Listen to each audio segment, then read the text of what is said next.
is down, what's left is right. Chasing stars and holding you. I can't see the end, but we'll see it through.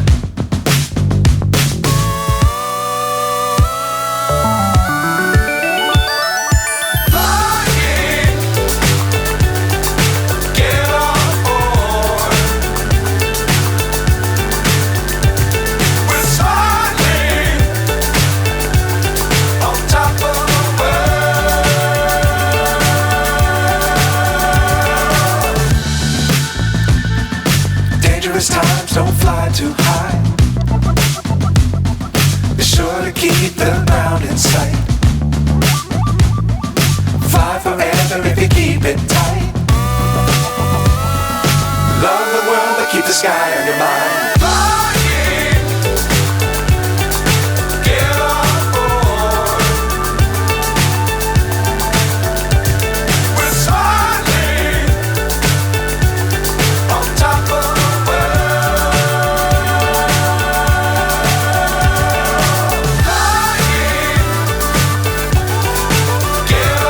Assalamualaikum warahmatullahi wabarakatuh. Berjumpa kembali dengan Mas Ramu. Kali ini Mas Ramu akan melanjutkan cerita pendakian Gunung Muria. Lintas dari Plukaran turun ke Rejanu, Tiga Rasa Rejanu. Kita melalui rute seperti ini membentuk segitiga. Tapi untuk cerita kali ini kita melanjutkan cerita sebelumnya. Jadi kita sampai di part terakhir ini kita akan cerita dari pos 1 sampai ke Rejanu, dilanjut naik mobilnya Pak Dika. Untuk rute perjalanannya kurang lebih seperti ini. Jadi dari pos 1 kita turun. Jadi setelah dari pos 3 sampai pos 1 itu landai, kemudian dari pos 1 ke air Tiga Rasa ini terjal kembali, turunannya agak lumayan sampai Pak Deka itu sempat gelundung, cuman sayang nggak di video. Setelah dari air Tiga Rasa kita jalannya tambah datar karena ini jalur ojek. Sampai di Rejanu, kemudian ke Japan. Ini untuk video realnya seperti ini. Kalau lurus itu ada penjelasan, ternyata salah jalan, jadi Pak Deka tadi mundur di jalan buntu menuju penjelasan. Kita ambil yang kanan. Mas Ramo balik juga. Tadi Mas Ramo lurus karena ini dalam rangka dokumentasi. Setelah lihat bentuknya kita kembali dan lewat jalan sebelahnya. Kita mulai agak turun ini.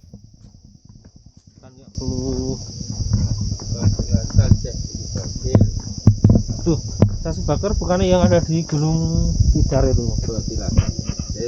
Dia kan kalau kita suka naik gunung. Walah. Kan juga ada maksud kita. Kepala sini ternyata bukan makam, guys. Ini cuma kekerasan terakhir. Juga sikap dan perilakumu. Oke. Jadi ini ternyata bukan makam tapi petilasan Syekh Subakir. Syekh Subakir itu dikenal sebagai tokoh penyebar agama di kawasan Jawa Tengah, atau lebih tepatnya di sekitar Magelang dan sekitarnya. Tapi apakah itu petilasan benar atau enggak kurang paham.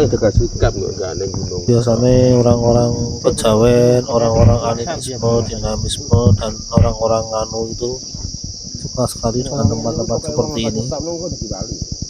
Mana? Tapi kalau Mas Ramu tidak suka dengan, bukan tidak suka dengan tempatnya, tapi tidak suka melakukan ritual-ritual agama di tempat-tempat seperti ini, karena memang tidak ada contohnya dari Nabi. Jadi hanya orang-orang belakangan ini yang suka sekali beribadah di makam atau di petilasan-petilasan, atau ngalap berkah, atau ziarah. Yo saking Padahal ziarah itu kalau sesuai ajaran Nabi itu tidak boleh sampai keluar kota. Jadi dalam suatu riwayat hadis bisa di Google, Mas Rama agak lupa gimana teksnya. Intinya waktu itu Rasulullah itu lagi safar, kemudian beliau istirahat dan di tempat peristirahatan itu ternyata dekat dengan makam ibunya. Kemudian Rasulullah meminta izin kepada Allah untuk bisa berziarah di makam Tapi ibunya yang ini tersebut, dulu jenengan pas lewat sudah tapi ada yang ternyata hadir tidak itu. sudah diizinkan ada loh tuh. karena kan posisinya safar. Jadi begitu pula kalau kita sebagai muslim kemudian kita umroh atau haji Tapi sekeliling pagar dengan sudah di ada. Madinah, itu niat utama misalkan kita posisi di Indonesia ya. Jadi ketika ditanya kamu umroh dalam rangka apa atau niat utamamu apa, jangan pernah berniat untuk ziarah ke makam Nabi ketika masih di Indonesia. Pokoknya niatnya ya ziarah Masjid Nabawi atau niatnya umroh untuk menggugurkan kewajiban umroh dan haji gitu. Nah baru setelah sampai di Madinah baru munculkanlah niat, oh mumpung di Madinah sekalian ziarah ke makam Nabi, itu baru boleh. Tapi kalau dari awal di tempat kita domisili kita sudah ada niat untuk ziarah ke makam Nabi, itu tidak diperbolehkan. Ini kita ketemu lagi tempat pemujaan atau tempat-tempat ziarah seperti ini. Di jalur ini ternyata ada beberapa tempat seperti ini sepanjang makam atau petilasan, ada makam abal-abal gitu. Berarti pas jenengan munggah pertama Ini belum ada. kesukaan orang-orang muslim kejawen. Yang baru yang mana?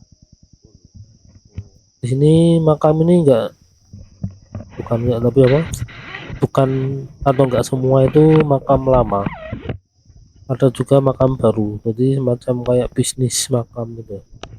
Kadang-kadang sama kiainya atau ketuanya atau nah ini yang baru. Ini kata Pak Deka ini makam baru cuman nggak laku kelihatannya, nggak laku jadinya nggak dirawat. Kalau makam-makam laku tuh biasanya dirawat karena kan banyak pengunjungnya, kemudian dikasih kotak amal gitu. Kalau jelek ini biasanya makamnya nggak laku dikunjungi, malah bagus sih. Tapi kata Pak Deka ini bukan makam, ini aslinya ya biasa tanah kosong kemudian dibangun seperti ini, seperti menyerupai makam, seperti makam abal-abal untuk menarik pengunjung, mana pengunjungnya tersebut akan memberi sedekah. Ini jalannya terus turun agak terjal sesuai peta 3D-nya tadi.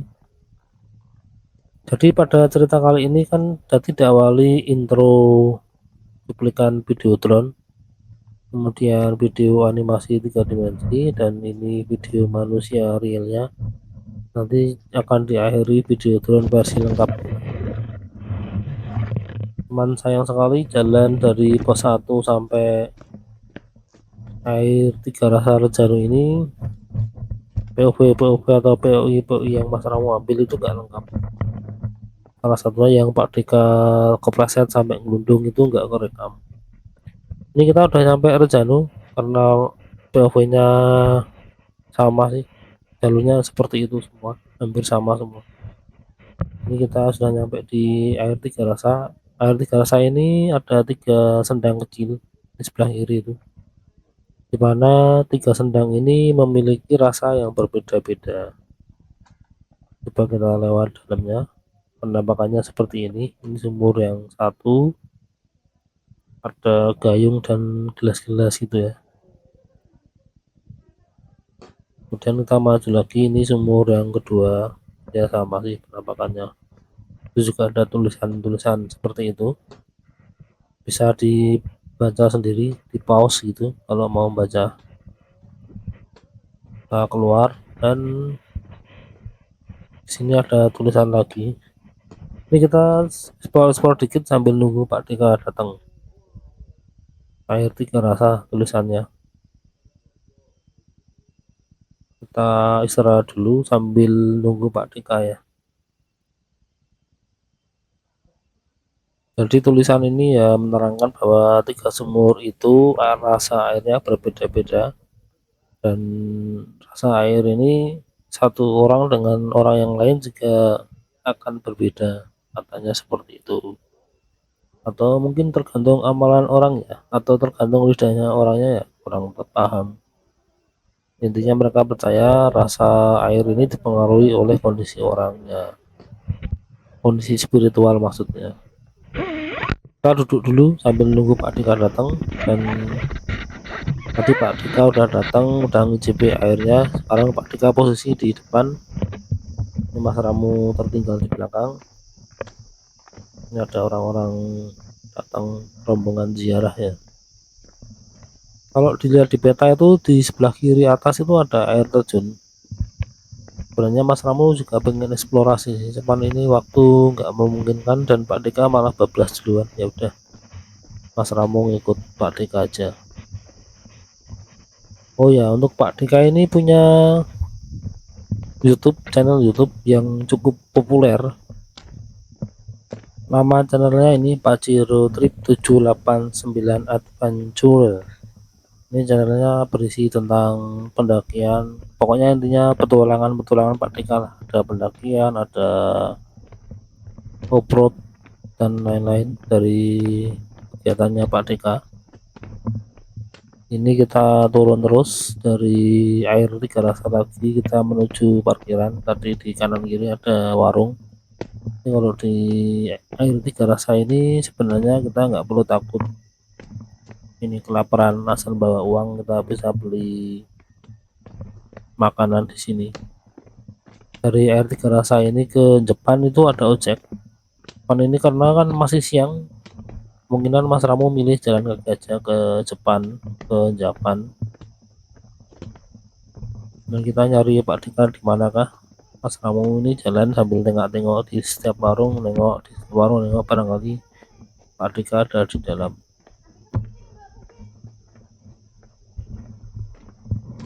Ini juga banyak orang jual wadah air. Ini biasanya orang-orang yang suka ngalap berkah itu bawa pulang air-air seperti ini, karena mereka menganggap air ini berkhasiat secara spiritual dan secara pengobatan fisik gitu. Mas Ramu nggak terlalu suka dengan air-air seperti ini, kecuali air zam-zam. Dan teman Mas Ramu tuh ada yang ngoleksi air-air gunung, jadi dia setiap kali mendaki itu dia bawa pulang air gunungnya terus dikoleksi. Ini tadi sebenarnya Pak Dika tuh udah pesan ojek buat kita turun ke Jepang, tapi karena posisi waktunya masih siang gini, jadi Mas Ramu mengusulkan untuk ojek aja. Tapi Mas Ramu memberi kesempatan kepada Pak Dika kalau mau jalan kaki, mau ngojek nggak apa-apa, biar Mas Ramu jalan kaki sendiri. Tapi ternyata Pak Dika memilih menemani Mas Ramu turun jalan kaki. Dan anak Pak Dika itu sudah nunggu di Japan di bawah sana. Ini Mas Ramu pengen menikmati turun. Jadi Mas Ramu itu kalau mendaki itu, kalau turun itu jarang ngojek, kecuali kalau kondisi sudah sorean gitu, biasanya Mas Ramu milih ngojek. Tapi kalau masih siang gini, Mas Ramu milih jalan kaki. Ya, intinya kalau nggak buru-buru jalan kaki, kalau buru-buru ya ngojek. Situasional aja, nggak usah terlalu idealis, karena kita mendaki itu untuk menikmati pemandangan, menikmati suasana, dan olahraga intinya. Seperti ini situasi jalan dari Tiga Rasa ke arah Jepang. Jadi jalannya ini ada yang cor, ada yang aspal, cor di aspal gitu. Terus kanan kiri ini tanaman kopi. Di sebelah kanan Mas Ramu itu ada lembah yang isinya sungai.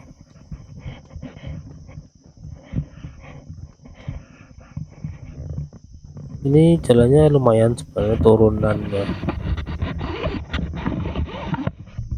tapi masih wajar sih, nggak perlu 4 WD. Jalan kaki seperti ini nyaman-nyaman saja.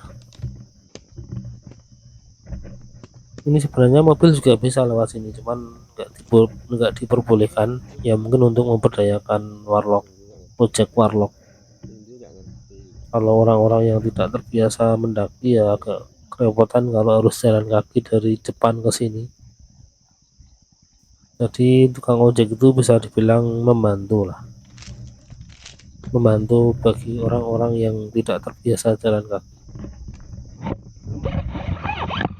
Ini langsung kita skip, kita nyampe Japan, kemudian ini dijemput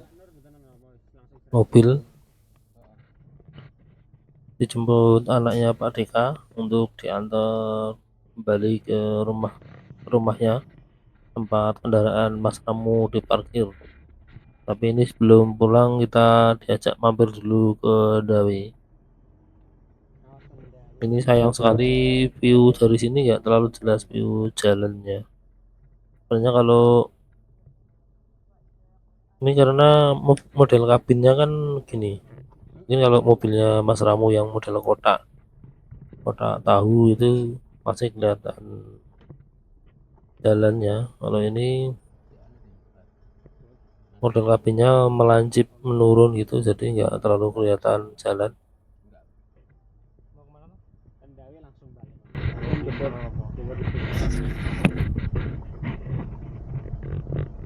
Baru itu lagi ya. Ini Mbak Joni.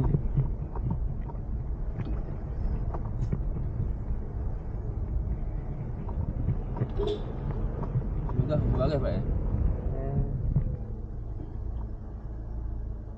Dari itu TP juga ini.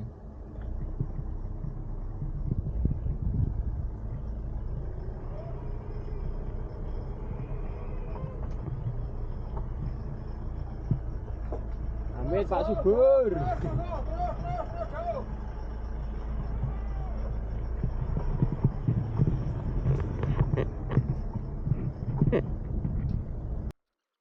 Ini kita sudah di penghujung Zorita, karena view jalannya nggak terlalu kelihatan, kita cepatkan saja video di atas kendaraan ini. Kita buat time lapse. Itu adiknya tidur di depan ya. Ini kita akan jemput mbaknya, istrinya Mas ini, belum pulang ke rumah. Jadi setelah video ini atau part ini masih ada beberapa part dari series pendakian Gunung Muria lintas Argo Jembangan Argo Piloso ini. Kemungkinan ya part video reality 360. Untuk video kali ini nanti akan diakhiri video drone-nya. Jadi sampai di sini dulu cerita Mas Ramu kali ini. Kalau ada salah-salah kata, Mas Ramu minta maaf, dan bila ada yang semoga ada yang bisa bermanfaat gitu. Sampai di sini dulu. Wassalamualaikum warahmatullahi wabarakatuh.